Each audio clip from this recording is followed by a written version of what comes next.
আসসালামু আলাইকুম viewers, Sabinus কিচেনে তোমাদের স্বাগত জানাই। বড় ইলিশ মাছ খেতে দারুণ লাগে, কিন্তু যদি ভালো করে রান্না করা যায় তাহলে ছোট ইলিশ মাছও খেতে খারাপ লাগে না। এইভাবে তোমরা বানিয়ে দেখো, আশা করছি তোমাদের খুবই ভালো লাগবে। Let's go. Oh my God. Aha. Yes.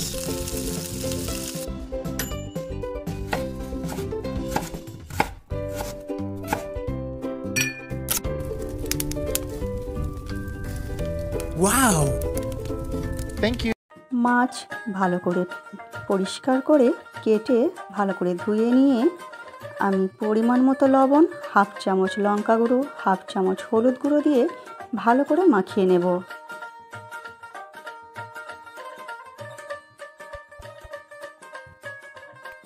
মাখিয়ে নিয়ে কড়াইতে বেশি করে সর্ষের তেল দিয়ে ধোঁয়া ওটা গরম করে আমি মাছগুলো এক এক করে সব ভেজে নেব।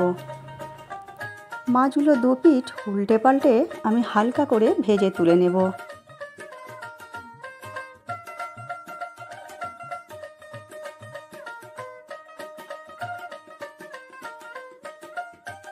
এইভাবে আমি সমস্ত মাছগুলো ভেজে নেব।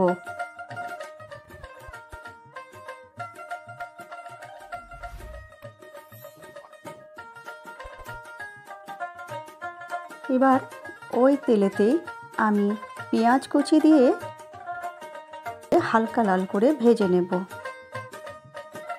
হালকা লাল করে ভাজা হয়ে গেলে আমি এক চামচ আদা রসুন বাটা দিচ্ছি, দিয়ে আদা রসুন বাটা দিয়েও কিছুক্ষণ ভেজে নেব।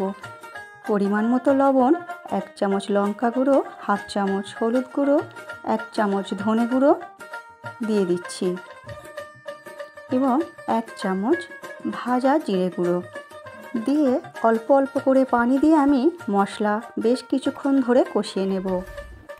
আমার রেসিপিটি তোমাদের এই পর্যন্ত পছন্দ হলে একটা লাইক করে দিও। অল্প করে পানি দিয়ে দেব, ভাজা মাছগুলো দিয়ে দেব, দিয়ে ঢেকে হতে দেব। আমার রেসিপিটি তোমাদের যদি পছন্দ হয় তাহলে কমেন্ট করে জানিও এবং তোমাদের বন্ধু বান্ধবের মাঝেও শেয়ার করে দিও।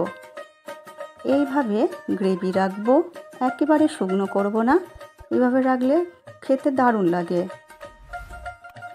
এরপর তোমরা গরম গরম ভাত বা পোলাওয়ের সঙ্গে পরিবেশন করো।